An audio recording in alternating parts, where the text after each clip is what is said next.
Hello साथियों, welcome to educational platform and आप सभी हमारे साथ भारतीय राष्ट्रीय आंदोलन यानी IANM के इस श्रृंखला में लगातार क्लास देख रहे हैं। और आज हम लोग टॉपिक करने वाले हैं, टॉपिक नंबर 8 आ चुके हैं, यानी लगातार 7 क्लास आपने फुल लेंथ में देखा है। और आज हम लोगों का टॉपिक क्या है, तो हम लोगों ने 1857 से भी पहले से ही पढ़ते हुए आज यहाँ हम पहुँच चुके हैं कहाँ, तो 1870 से 1885, क्योंकि ये दौर जो रहा है ना वो समाज सुधार के साथ साथ बहुत सारे प्रशासनिक बदलाव का ये दौर रहा है, जिसमें हम लोग बहुत कुछ पढ़ेंगे। क्या क्या होता है घटना, हम लोग डायरेक्ट आ जाते हैं 1857 के विद्रोह के बाद कहाँ, तो उछल कूद करके बहुत दूर तक। लेकिन हम लोग कल के क्लास में 70 से, यानी आपको ध्यान में रखना है 1857 से लेकर 1800 कहाँ ध्यान रखना है 1857 से लेकर 1870 ईस्वी तक का घटनाक्रम कल के वीडियो में हमने देखा था, यानी पिछले सीरीज में टॉपिक नंबर 7 में। और आज 8 है, 70 से लेकर हम लोग 85 तक जाएंगे। उसके बाद एक बहुत ही इंपॉर्टेंट टॉपिक कल भी शुरू होगा। तो आज के क्लास में हम लोग देखेंगे इस श्रृंखला में क्या क्या, ध्यान दीजिएगा। प्रमुख विधायी और प्रशासनिक घटनाएं, जिसमें आप देखेंगे कि 1872 ईस्वी में आंशिक रूप से जनगणना प्रारंभ किया गया था। उसके बाद 78 में वर्नाकुलर प्रेस एक्ट आया था, आर्म एक्ट आया था, पहली नियमित जनगणना फिर से शुरू हुई थी। फैक्ट्री एक्ट क्या था, हंटर शिक्षा आयोग, दंड संहिता, याद रखना है इल्बर्ट बिल, सत्य शोधक समाज, आर्य समाज की स्थापना, इंडिया लीग, इंडियन एसोसिएशन और भारतीय राष्ट्रीय संघ के बारे में जानेंगे, इंडियन नेशनल कॉन्फ्रेंस के बारे में जानेंगे। और उसके बाद हमारा लास्ट टॉपिक जो कि कल की कक्षा में प्रारंभ होगा वो होगा भारतीय राष्ट्रीय कांग्रेस INC।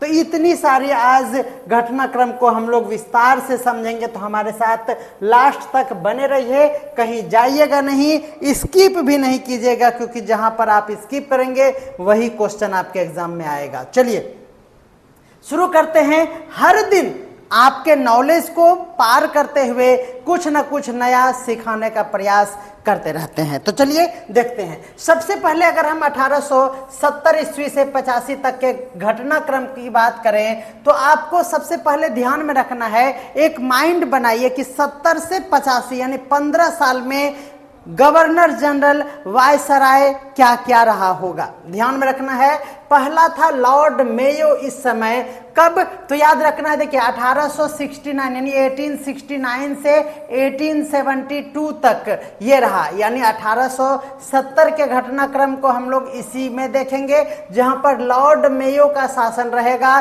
ध्यान में रखना है, लॉर्ड मेयो ने मेयो कॉलेज की स्थापना किया था। अंडमान द्वीप में उसकी हत्या हो गई थी। आंशिक और असंगठित रूप से जनगणना का प्रारंभ करने का श्रेय भी लॉर्ड मेयो को जाता है। आप पता है, आंशिक रूप से जब जनगणना की बात करेंगे तो आपको एक ट्रिक मैं याद कराऊंगा। क्या याद रखना है कि उन्होंने जब प्रारंभ किया जनगणना करना, तो इतना टफ है, आप जानिए रहे हैं। याद रखना है कि जनगणना करना इतना टफ था कि जब शुरू किया तो उसका फ्लॉप कर गया और मोए मोए हो गया। मोए मोए बोले तो मेयो मेयो, याद रखना है, यानी आंशिक रूप से या फिर असंगठित तरीके से जनगणना प्रारंभ किया तो वो क्या हो गया, मेयो मेयो, दैट इज मोए मोए हो गया। उसके बाद लॉर्ड नॉर्थ ब्रुक आता है, कब, तो 1872 के बाद, और वो अपना शासनकाल 1876 तक रखता है। और इसमें राजकोषीय सुधार किए जाते हैं और काबुल पर संकट का यहीं से प्रारंभ माना जाता है। इस पर भी हम लोग चर्चा विस्तार से करेंगे। उसके बाद लॉर्ड लीटन का शासनकाल प्रारंभ होता है, 1876 से लेकर 80 तक चलता है। इसमें बहुत सारे बदलाव किए जाते हैं, जहां पर वर्नाकुलर प्रेस एक्ट की बात करेंगे, आर्म एक्ट की बात करेंगे, दिल्ली दरबार और अकाल और दमन का नीति ध्यान में रखना है लॉर्ड लीटन के शासनकाल में। उसके बाद लॉर्ड रिपन का बात होगा, क्या, तो 1880 से 84 तक के आज के टॉपिक में हम लोग चर्चा 84 तक करेंगे। ध्यान में रखना है, इसमें इल्बर्ट बिल का विवाद हुआ था, स्थानीय स्वशासन को प्रोत्साहन दिया गया था, हंटर शिक्षा आयोग का संबंध भी लॉर्ड रिपन से है, और पहली नियमित रूप से संपूर्ण भारत के लिए जनगणना किया गया था। याद रखना है क्या, तो लॉर्ड रिपन। तो ये बातें आप स्पष्ट रूप से समझ गए। अब चलिए प्रारंभ करते हैं। उसके बाद लॉर्ड डफरिन आता है और वो आगे बढ़ाता है 1884 ईस्वी से 88 तक। तो इसमें ही क्या होता है, भारतीय राष्ट्रीय कांग्रेस की स्थापना हो जाती है, और इसको हम लोग कल के वीडियो में अच्छे से 5वां नंबर ये टॉपिक देखेंगे। लेकिन आज हम लोग बात करेंगे पूरे 15 साल का ये घटना क्रम। तो ध्यान में रखना है आप सभी को, ये घटनाक्रम आपके एग्जाम में काफी पूछे जाते हैं। आप हमारे साथ लाइव जुड़े हुए हैं तो कमेंट करते चलिए, कमेंट कर कर बताइए कि क्या आपको कैसा लग रहा है हमारा क्लास। चलिए अब बात करते हैं 1870 से। तो सबसे पहला जो बहुत ही महत्वपूर्ण घटना है वो क्या है, सत्य शोधक समाज की स्थापना। सत्य शोधक समाज की स्थापना महात्मा ज्योतिबा फूले। आपको क्वेश्चन कई बार पूछा गया है, याद रखिएगा। महात्मा गांधी जी को कहते हैं, लेकिन इतिहास में आपके भारतीय राष्ट्रीय आंदोलन में महात्मा शब्द 2 व्यक्तित्व के लिए प्रयोग किए जाते हैं। पहला तो हम सभी जानते हैं महात्मा मतलब महात्मा गांधी, लेकिन दूसरा क्या, तो महात्मा ज्योतिबा फूले। ये क्वेश्चन पूछे गए हैं, इसीलिए इस बात को आप जोर देकर पढ़िए। क्या, तो महात्मा गांधी और महात्मा किसके लिए, ज्योतिबा फूले। कमेंट कर सकते हैं तो कमेंट कीजिएगा कि ज्योतिबा फूले साहब को महात्मा की उपाधि किसने दिया था, और गांधी जी को महात्मा की उपाधि किसने दिया था। दोनों का जवाब आप जल्दी से कमेंट में जवाब दीजिए। इस टॉपिक के लास्ट में आपको इसका जवाब जरूर मिल जाएगा। आप हमारे कंटेंट को अधूरा ना समझें, क्योंकि इसका जवाब हमारे कंटेंट में ना हो ऐसा हो नहीं सकता है। तो चलिए सबसे पहले सत्य शोधक समाज का उद्देश्य क्या था। देखिए, दलितों, महिलाओं और पिछड़े वर्गों को अधिकार दिलाना, यानी उनके अधिकारों की रक्षा करना। जैसे ही यहाँ दलित, महिलाओं और पिछड़े वर्ग की बात हो रही है, इसका मतलब यहाँ हुआ कि जाति प्रथा का उन्मूलन होगा ही होगा। वहां पर वर्चस्व जो था ब्राह्मणवादी, याद रखना है, ब्राह्मणवाद के खिलाफ जाएंगे ही जाएंगे। कौन, सत्य शोधक समाज, और सामाजिक अन्याय के विरुद्ध उन्होंने आवाज उठाया था। तो याद रखना है, सत्य शोधक समाज तो जो था वो पिछड़े वर्गों के लिए काम करता था, यानी ब्राह्मणवादी का वो विरोध करता थे। यह आंदोलन आगे चलकर अंबेडकरवादी विचारधाराओं की नींव रखता है। तो ध्यान में रखना है, अंबेडकरवादी क्या है, तो ये भी क्या है, पिछड़े जातियों के लिए है। तो आप स्पष्ट रूप से यहां पर समझ पा रहे होंगे कि सत्य शोधक समाज का मुख्य उद्देश्य क्या था। ठीक है, सत्य शोधक समाज के प्रमुख नेताओं के बारे में स्टार लगाते चलिए। ये क्वेश्चन पूछा जाता है, ABC इनमें से कोई नहीं कह के यही क्वेश्चन तो पूछा जाता है। सत्य शोधक समाज से निम्नलिखित में से किसका संबंध है। आप सिर्फ और सिर्फ क्या कह देंगे, तो ज्योतिबा फूले कह देंगे। लेकिन ध्यान में रखना है, ज्योतिबा फूले के साथ साथ सावित्रीबाई फूले जो उनकी पत्नी थी, भीमराव अंबेडकर जी का भी संबंध सत्य शोधक समाज से आगे जाकर था। और यही अभी फिल्म आया है जो विवादों में घिरा हुआ है, फूले, जिसमें कि विरोध किया गया है ब्राह्मणवादी वर्चस्व का। ध्यान में रखना है, आप उस मूवी को एक बार देखिए, इतिहास के दृष्टिकोण से देखिए। जरूरी नहीं है कि आप उसे दिल से लगाकर देखें, लेकिन आप इतिहास को जानना चाहते हैं तो जरूर इस मूवी को एक बार जरूर देखिएगा।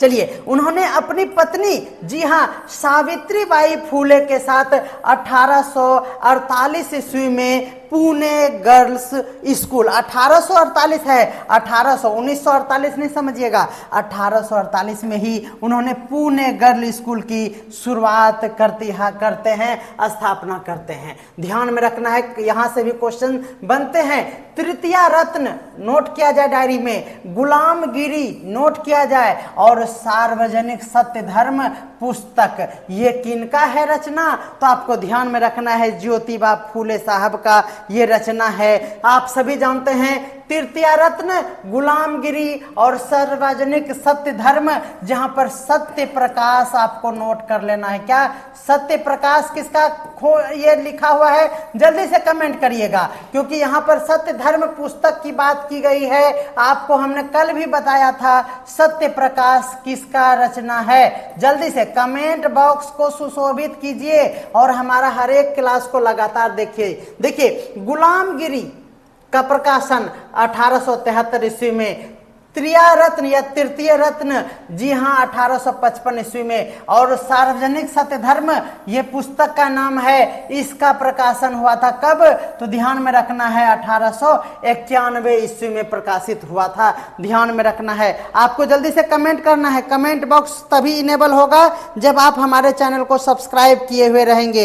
एक बार सब्सक्रिप्शन बटन को चेक कर लीजिए, है ना, नहीं सब्सक्राइब किया तो सब्सक्राइब कर लीजिए, बेल आइकन को भी दबा लीजिएगा तो अच्छा ही रहेगा, क्योंकि आपको मेरे क्लास का नोटिफिकेशन तभी ना मिलेगा। ध्यान में रखना है, सत्य शोधक समाज, सत्य शोधक समाज की स्थापना नोट कीजिए। डेट आजकल पूछता है 24 सितंबर 1873 ईस्वी में ज्योतिबा फूले द्वारा किया गया था, जिसमें क्या था, तो निम्न वर्गों को शामिल करके उनमें सदस्य का निर्माण किया गया था। उन सदस्यों में कौन कौन से जाति के लोग थे, माली, तेली, साड़ी पहनने वाले, कुनबी और धनगर समाज के नेतृत्वकर्ता इसमें सदस्य के रूप में कार्य कर रहे थे। शुद्ध रूप से एनसीईआरटी का बुक का लाइन है, इसीलिए आपको इस पे कोई शक नहीं करना चाहिए। ध्यान में रखना है 1873 के बाद याद रखना है 1888 में ज्योतिबा राव गोविंद राव फूले, देखिए पूरा नाम भी आपसे पूछा जाता है। ज्योतिबा राव फूले का नाम क्या था, ज्योतिबा राव गोविंद राव फूले। इनको महात्मा की उपाधि किसने दिया था, तो प्रसिद्ध समाज सुधारक और स्वतंत्रता संग्राम सेनानी क्या है, विठल राव कृष्ण जी वानकर। याद रखना है आप सभी को, क्या, देखिए विठल राव कृष्ण जी वानकर। ध्यान में रखना है, इन्होंने ही फूले साहब को महात्मा की उपाधि प्रदान किया था। तो ध्यान में रखना है, अभी जो हमने आपसे प्रश्न पूछा था उसका जवाब आपको दूसरे ही स्लाइड में मिल जाता है। तो ध्यान में रखना है क्या, तो सत्य शोधक समाज के बारे में और जितनी भी बातें होती है वो आप स्पष्ट रूप से ऑप्शन को देखकर जरूर समझ जाएंगे, इसीलिए आपको चिंता करने की कोई बात नहीं है। जितनी बातें सत्य शोधक समाज से आज तक पूछा गया है वो यही था, चिंता बिल्कुल नहीं करना है। चलिए, उसके बाद बात होती है 1875 ईस्वी की, एकदम सीधा सीधा समझेंगे हम लोग। आर्य समाज की स्थापना होती है। आर्य समाज की स्थापना स्वामी दयानंद सरस्वती जी करते हैं। याद रखना है, उन्होंने सबसे प्रमुख बातें यही कहा था कि वेद के प्रति लोगों को जागृत किया गया था, यानी उन्होंने दिया वेदों की ओर लौटो। याद रखना है, बैक टू वेदास का नारा उन्होंने दिया था।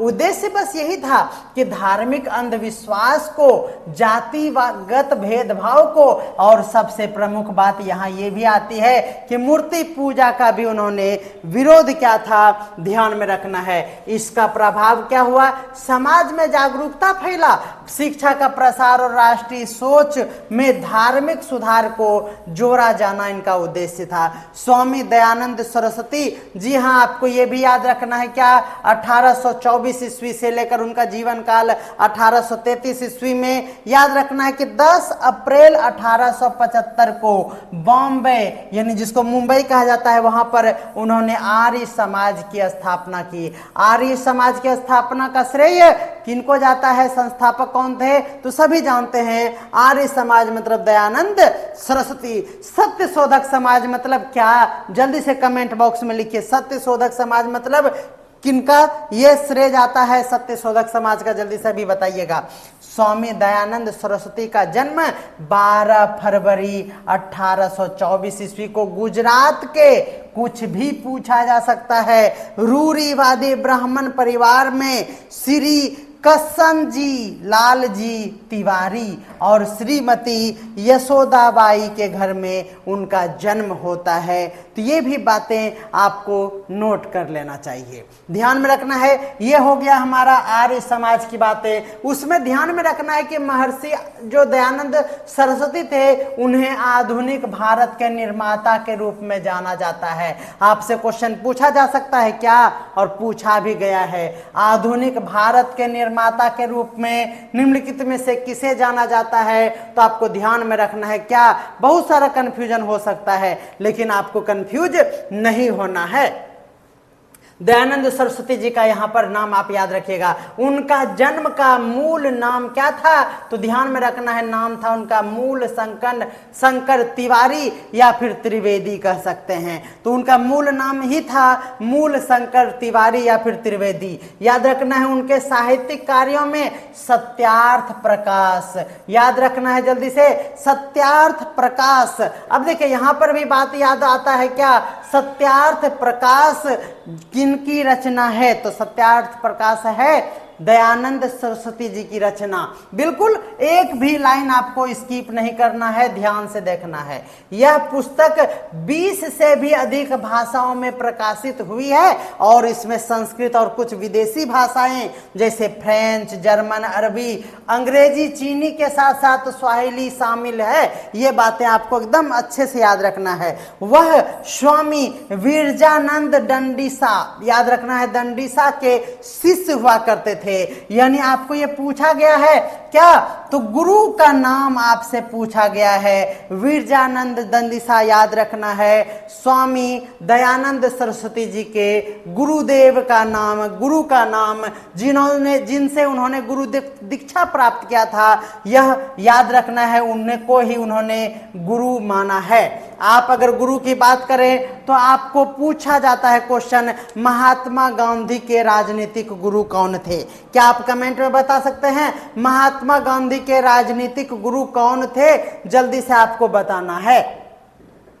चलिए, तो बात आ जाती है कब, तो याद रखना है आपको कि 1846 से लेकर 1860 तक स्वामी दयानंद सरस्वती 15 वर्ष तक पूरे तपस्वी रूप में उन्होंने अपना जीवन बिताया और एक भारतीय दार्शनिक के साथ साथ वह स्वशिक्षित व्यक्ति थे और जिनके पास भारत के लिए बहुत ही शक्तिशाली दृष्टिकोण हुआ करता था। इसीलिए याद रखना है आपको कि स्वामी दयानंद सरस्वती और आर्य समाज की स्थापना। उसके बाद अगर हम कालक्रम की बात करें तो भारतीय राष्ट्रीय संघ जस्ट बाद 1876 ईस्वी में प्रारंभ होता है। आप सभी इस बात को जानते हैं कि भारतीय राष्ट्रीय संघ ही अंत में जाकर क्या हो जाता है, तो भारतीय राष्ट्रीय कांग्रेस बन जाता है। बिल्कुल ये घटना जानते हैं, लेकिन आपको भारतीय राष्ट्रीय संघ के बारे में विस्तृत जानकारी मैं दे रहा हूं। तो 2 टॉपिक अभी खत्म हुआ है। तीसरा टॉपिक समय अनुसार 1876 की बात होती है। 1876 ईस्वी में क्या हुआ था, तो याद रखना है सबसे महत्वपूर्ण घटना भारतीय राष्ट्रीय संघ का स्थापना। चलिए देखते हैं, कह रहा है कि भारतीय राष्ट्रीय संघ की स्थापना 1876 ईस्वी में सुरेंद्र नाथ बनर्जी और आनंद मोहन बोस द्वारा राष्ट्रवादी संगठन के रूप में किया गया था। कितने हजार बार क्वेश्चन पूछा गया है कि भारतीय राष्ट्रीय संघ की स्थापना में सुरेंद्र नाथ बनर्जी साहब का ही नाम आप याद रखते हैं, जबकि ऐसा नहीं है। आपको जब 5वां ऑप्शन मिलता है तो वहां पर आप फंस जाते हैं और बिल्कुल गलत कर देते हैं। सुरेंद्र नाथ बनर्जी साहब के साथ साथ आपको आनंद मोहन बोस का नाम आपको ध्यान में रखना है। याद रखना है यह एक राष्ट्रवादी संगठन हुआ करता था।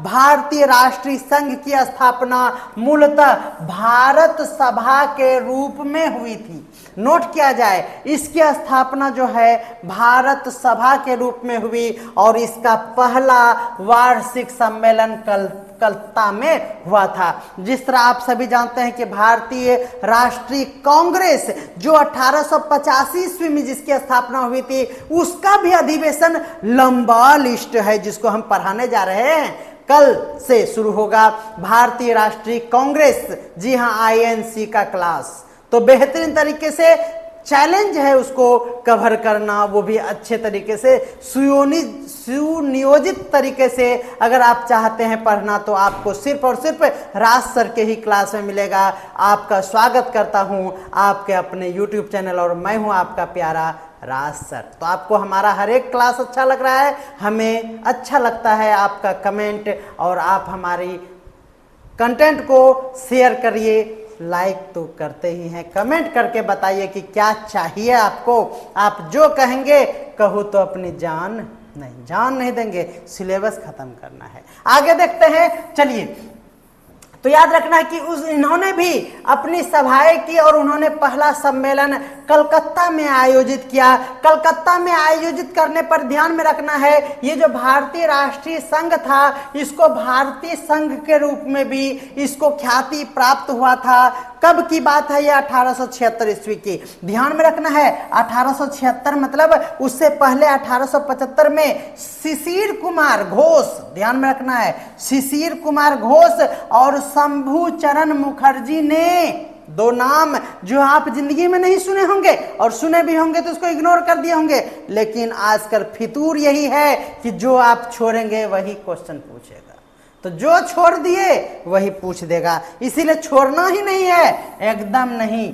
चलिए, तो शिशिर कुमार घोष के साथ साथ शंभू चरण मुखर्जी जी ने, याद रखना है, मध्यम वर्ग का प्रतिनिधित्व करने और लोगों को राष्ट्रवाद की भावना पैदा करने के लिए इंडियन लीग की स्थापना किया था। यह 1876 ईस्वी में भारतीय राष्ट्रीय संघ बनने से पहले की यह दास्तां है कि एक साल पहले बोला कि चल भाई एक ठो काम करते हैं। क्या काम करना है? तो बोला कि चलो भाई भारतीय लीग यानी इंडियन लीग की स्थापना करते हैं। कौन ही दो भाई था? ध्यान में रखना है शिशिर कुमार घोष और शंभू चरण मुखर्जी बाबा। ये दोनों ने कहा कि मध्यम वर्गीय का प्रतिनिधित्व करते हैं और चलो राष्ट्रीय भावनाओं को बढ़ावा देने के लिए एक संस्था बनाते हैं भारतीय लीग। और भारतीय लीग ही आगे जाकर क्या हो गया, यहां देखिए, कह रहा है कि लीग को विघटित कर दिया गया और इसके बाद सुरेंद्र नाथ बनर्जी साहब ने अपने मित्र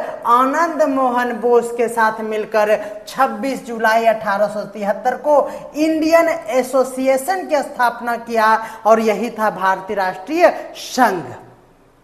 ठीक है, यह संघ बाद में 1885 और 86 में, ध्यान में रखना है, बन गया भारतीय राष्ट्रीय कांग्रेस। तो बिल्कुल आपको गाथा समझ में आ रहा है, एकदम स्पष्ट रूप से आपको उसी तरह से भारतीय राष्ट्रीय आंदोलन सुनाया जा रहा है, समझाया जा रहा है जिस तरह से आपको समझना चाहिए। एक न तो घर में एक कथा सुनाता है, देखो हम कथा सुनाते हैं किस चीज का, कि किस तरह से हमारा देश आजाद हुआ, और हम भी आपको वही कथा सुना रहे हैं, हर एक टर्म को अच्छे से समझाते हुए आगे बढ़ रहे हैं। हमने चर्चा कर दिया है आप सभी के साथ कि मुगल के रहते भी अंग्रेजों ने किस तरह से, आखिर मुगल ने क्या गलतियां कर दिया जो कि अंग्रेज आकर हम लोगों पर राज किया और मुगल वंश को खत्म कर दिया। इन सभी घटनाओं पर चर्चा करते हुए 1857 के विद्रोह से पहले भी बहुत सारे विद्रोह हुआ था, उसका लिस्ट दिए, और बेहतरीन कक्षाएं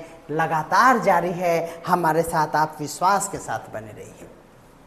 देखिए, इस संगठन ने, किस संगठन ने, यही जो हमारा भारतीय राष्ट्रीय कांग्रेस नहीं, अभी तो बात हो रहा है भारतीय राष्ट्रीय संघ से विभिन्न राष्ट्रवादी नेता जुड़े, जैसे कि आनंद मोहन बोस को नहीं भूलिएगा, दुर्गा मोहन दास को, नव गोपाल मित्रा और सुरेंद्र नाथ बनर्जी, ये सभी नाम आपको ध्यान में रखना है। राजनीतिक मुद्दों पर एक मजबूत जनमत का निर्माण करना ही इसका उद्देश्य था। भारतीयों को एक साझा राजनीतिक एजेंडे के पीछे जो एकजुट होकर काम करना था, उसके लिए कोई संगठन भारत में नहीं था। इसीलिए भी भारतीय राष्ट्रीय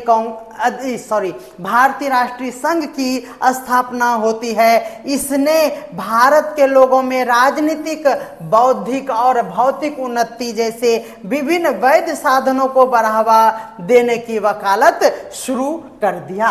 ध्यान में रखना है, सम्मेलन 2 सत्र आयोजित होता है इसका। जिस तरह से भारतीय राष्ट्रीय कांग्रेस का सत्र होता है उसी तरह से इसका भी 2 सत्र होता है, लेकिन इसका प्लान था आगे तक, लेकिन फिर उसे भारतीय राष्ट्रीय कांग्रेस कर दिया गया। 2 सत्र में एक सत्र 1883 ईस्वी में होता है, कलकत्ता में होता है, और दूसरा जो सत्र होता है 1885 ईस्वी में होता है। और यहीं पर तो उसको क्या किया जाता है, इंडियन नेशनल कॉन्फ्रेंस के नाम से इसे जाना जाता है। और यहीं पर क्या होता है तो उसको बदल दिया जाता है भारतीय राष्ट्रीय कांग्रेस के रूप में। तो ध्यान में आपको रखना है इतनी बातें, और इस पर चर्चा विस्तार से हम लोग नेक्स्ट क्लास में करेंगे।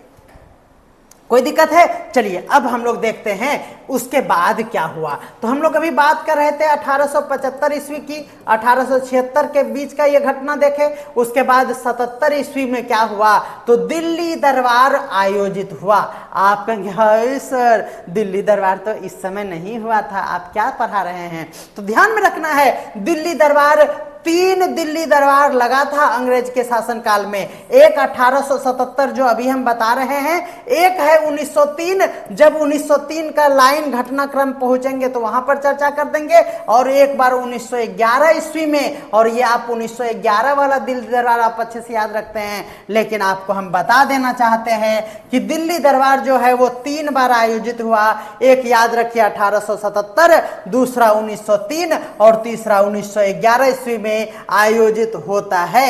याद रखना है 77 में क्या हुआ तो याद रखना है कि उस समय सम्राट या फिर साम्राज्यगी, यानी अगर स्त्री है तो साम्राज्यगी हुआ करती थी रानी विक्टोरिया।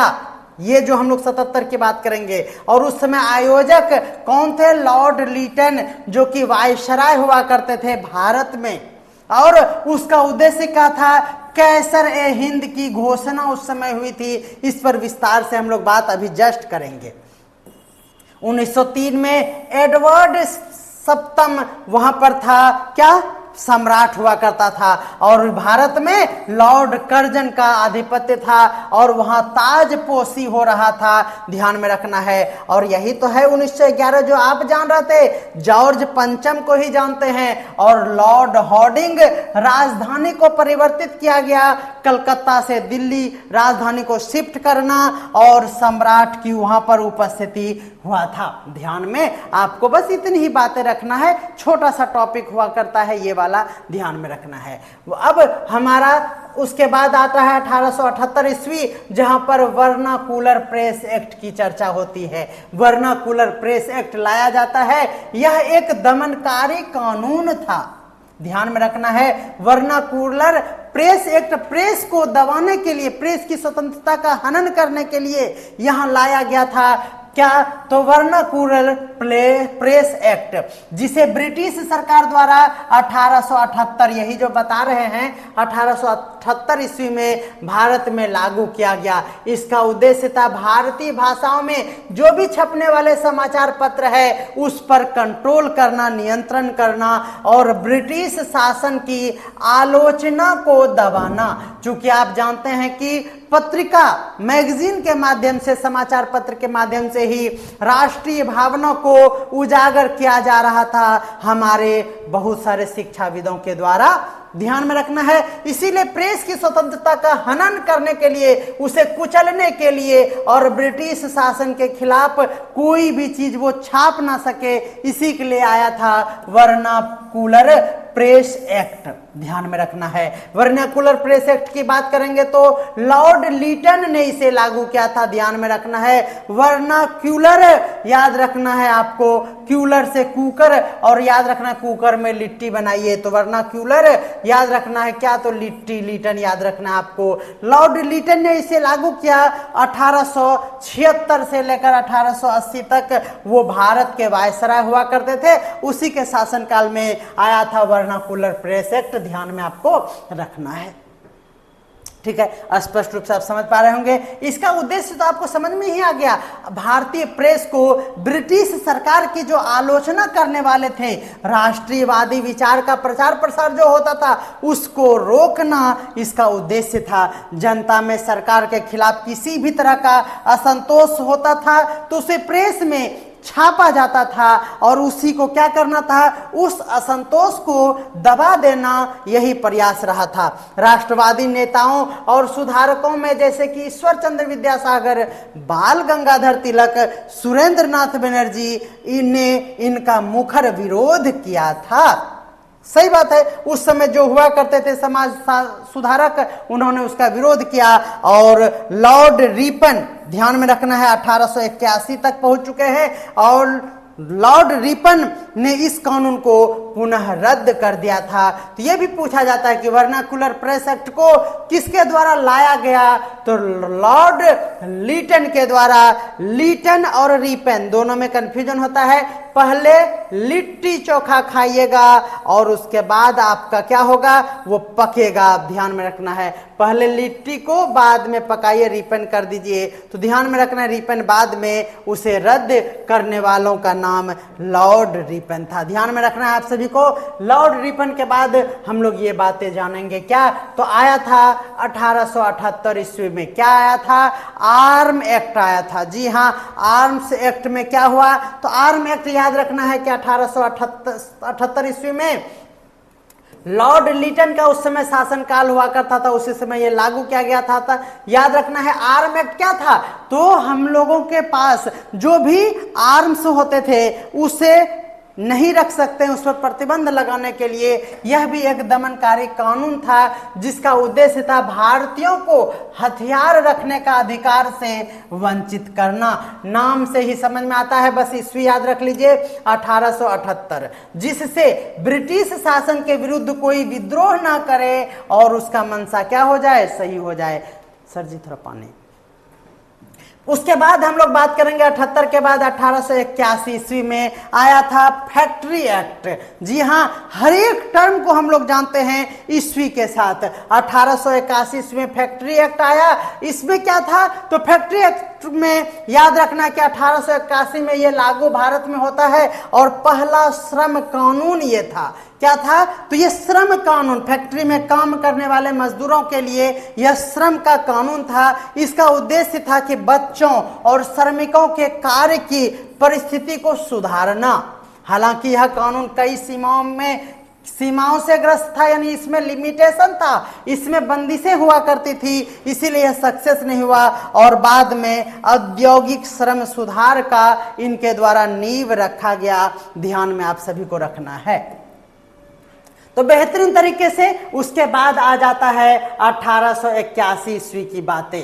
ध्यान में रखना है, स्क्रीनशॉट अगर ले सकते हैं तो आप जरूर ले लिया कीजिए, आपके लिए हर एक स्लाइड बहुत इंपॉर्टेंट है।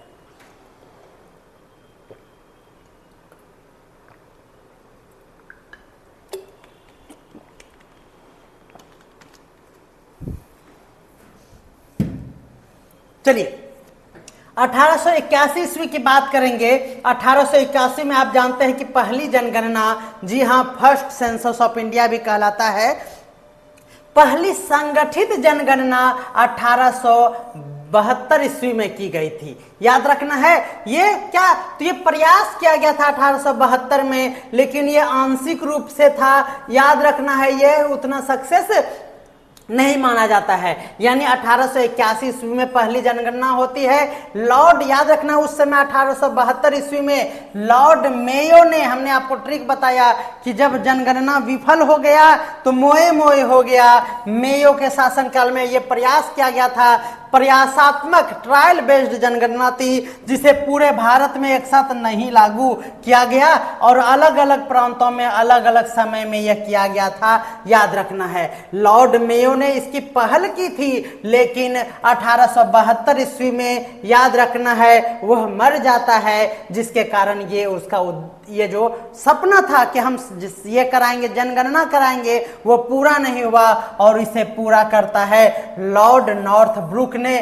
ध्यान में रखना है, फर्स्ट आपसे पूछा जाता है कि फर्स्ट कंप्लीट सेंसस, या फिर पूछा जाता है भारतीय जनगणना, तो याद रखना है 1881 ईस्वी में लॉर्ड रिपन के शासनकाल में। जी हाँ, लॉर्ड रिपन के शासनकाल में ही ये फैसला हुआ कि जनगणना को हर 10 साल में कराया जाएगा और इस परंपरा की शुरुआत करने का श्रेय जाता है लॉर्ड रिपन को। बिल्कुल, चलिए एक नाम याद रखिएगा, WC फ्लाउ, याद रखना है, याद रखना। WC फ्लाउडेन भी उसको बोलते हैं, भारत के पहले जनगणना आयुक्त हुआ करते थे। एकदम नोट कर लीजिए, ये है हमारे भारत के पहले जनगणना के आयुक्त। यह भारत की पहली नियमित, एक समान, पहले नियमित और अखिल भारतीय जनगणना 1881 ईस्वी में आयोजित हुआ था। उस समय जनसंख्या कितना हुआ करता था, तो लगभग 25 करोड़ आबादी हुआ था इस जनगणना के अनुसार।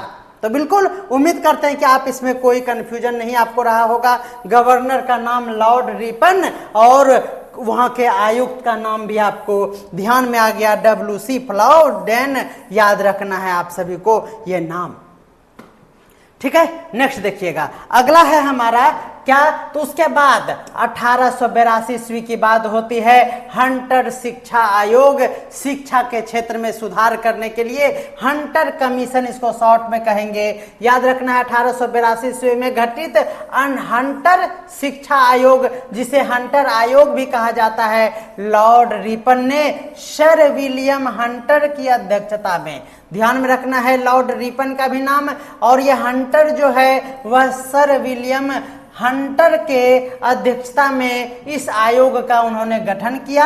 और सर विलियम हंटर एक क्या थे, सिविल सेवा अधिकारी थे, और उस समय वायसराय के कार्यकारी परिषद, हमने बताया था आपको कि कार्यकारी परिषद में भारतीयों का संख्या था 6 से 12, याद रखना है। इसी की चर्चा हमने पहले कर दिया है, अदरवाइज आपको हमेशा कंफ्यूजन होता है कि ये कार्यकारी परिषद क्या होता है।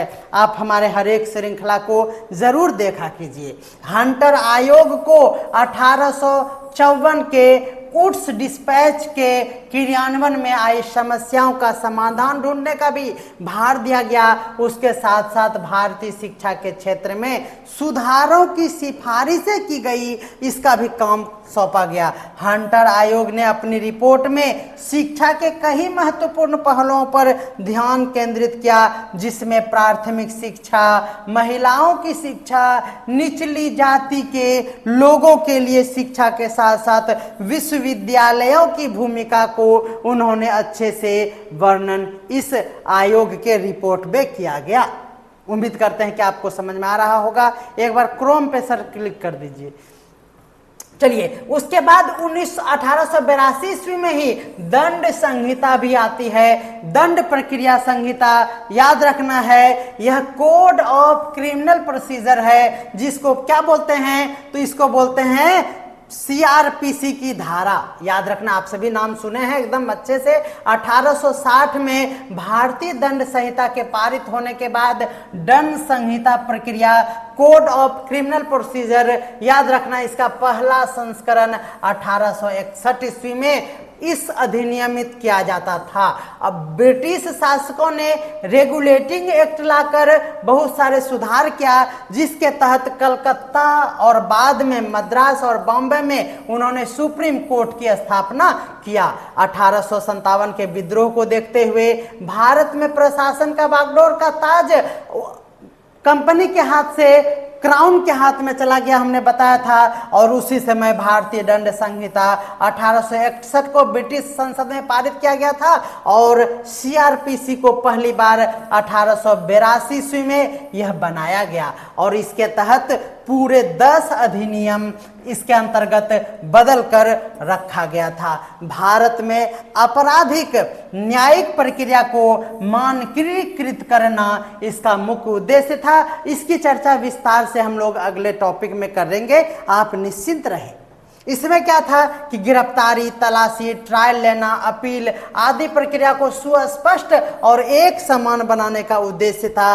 अभियुक्त को न्यायिक संरक्षण प्राप्त करना, मजिस्ट्रेट और अदालतों के अधिकारों की व्याख्या करना, इस IPC जिसको कहा जाता है, याद रखना है दंड संहिता, याद रखना है criminal procedure, code of criminal procedure, जिसको सीआरपीसी कहते हैं, इसका ये मुख्य उद्देश्य रहा था। ठीक है, नेक्स्ट देखते हैं। कह रहा है अब आ गया हमारा 1883 ईस्वी, जहां पर इल्बर्ट बिल का विवाद शुरू होता है। इल्बर्ट बिल में क्या होता है, ध्यान में रखना है, लॉर्ड क्या रिपन के वायसरायशिप में, ध्यान रखना है। आपको पता है कि 1857 के बाद आपको ये पद मिलता है वायसराय का, याद रखना है वो 1883 का दौर, जब लॉर्ड रिपन हुआ करते थे वहां का वायसराय। तो वायसराय के परिषद के कानूनी सलाहकार के रूप में कार्य करने वाला था एक कौन, तो सर काउंटनी पोर्टिन इल्बर्ट। नाम देख लीजिए कितना बढ़िया है। इन्होंने दंड संहिता की प्रक्रिया 1882 में संशोधन करने के लिए एक विधेयक का मसौदा तैयार कर दिया, उसी को इल्बर्ट बिल कहा गया। इन्होंने क्या किया, तो ये जो हमारा क्या था, ये जो हमारा दंड संहिता आया था उसमें उन्होंने संशोधन कर दिया और उसी से वो विवाद हुआ। क्या हुआ, तो बहुत अच्छा काम किया था भारतीयों के लिए। 1883 ईस्वी में इल्बर्ट बिल ब्रिटिश भारत में भारतीय न्यायाधीशों को यूरोपीय लोगों के खिलाफ मामलों की सुनवाई करने का अधिकार देने के लिए यह विधेयक हुआ करता था। ध्यान में रखना है, यूरोपीय लोग। पहले कानून में यह था, क्या था, कि जब कोई भारतीय मजिस्ट्रेट किसी यूरोपीय ब्रिटिश नागरिक पर आपराधिक मुकदमा चलाएगा तो नहीं चला सकता है। जब भी कोई भारत का मजिस्ट्रेट होगा तो वह ब्रिटिश के लोग, यूरोपीय मतलब वहां पर ब्रिटिश समझेंगे, उस पर मुकदमा नहीं चला सकता है। इल्बर्ट बिल लाकर इसे सुधारा गया और भारतीय मजिस्ट्रेट को यूरोपीय नागरिक यानी ब्रिटिश के नागरिक पर मुकदमा चलाने का अधिकार दे दिया गया। यानी यूं कहें तो अंग्रेजों को खुद ही क्या किया गया, टॉर्चर कर दिया गया। अंग्रेजों को बुरा लगा इस विधेयक से ब्रिटिश के भारतीय के खिलाफ गहरा नस्लीय पूर्वाग्रह को उजागर किया गया, जिससे शिक्षित भारतीय में ब्रिटिश औपनिवेशिक शासक के रूप में अंग्रेजों में असंतोष की भावना बढ़ गया और बिल के सबसे मुखर विरोधी कौन हो गए, तो एंग्लो इंडियन के लोग इसका विरोध करने लगे थे। ध्यान में रखना है, यह क्वेश्चन पूछा गया है कि इल्बर्ट बिल का विरोध करने वाले एक समुदाय का नाम लिखिए, तो ध्यान में रखना है एंग्लो इंडियन के लोगों ने इसका पुरजोर विरोध किया था। उसके बाद आपको हमने बताया कि पहला अधिवेशन किसका, तो भारतीय राष्ट्रीय संघ का अधिवेशन, जिसको इंडियन नेशनल कांग्रेस, इस अधिवेशन का नाम हुआ करता था इंडियन नेशनल कांग्रेस। इसकी क्या होती है, तो पहला कॉन्फ्रेंस होता है। सुरेंद्र नाथ बनर्जी और आनंद मोहन बोस द्वारा यह मंच आगे चलकर भारतीय राष्ट्रीय कांग्रेस में विलीन हो जाता है। राष्ट्रवादियों को एकजुट करने का यह पहल था। यह पहला सम्मेलन था जिसमें सारे भारत के गैर सरकारी प्रतिनिधियों ने भाग लिया था और सार्वजनिक प्रश्नों पर उन्होंने विचार विमर्श किया था और इसी के आधार पर 2 साल बाद भारतीय राष्ट्रीय कांग्रेस का गठन होता है।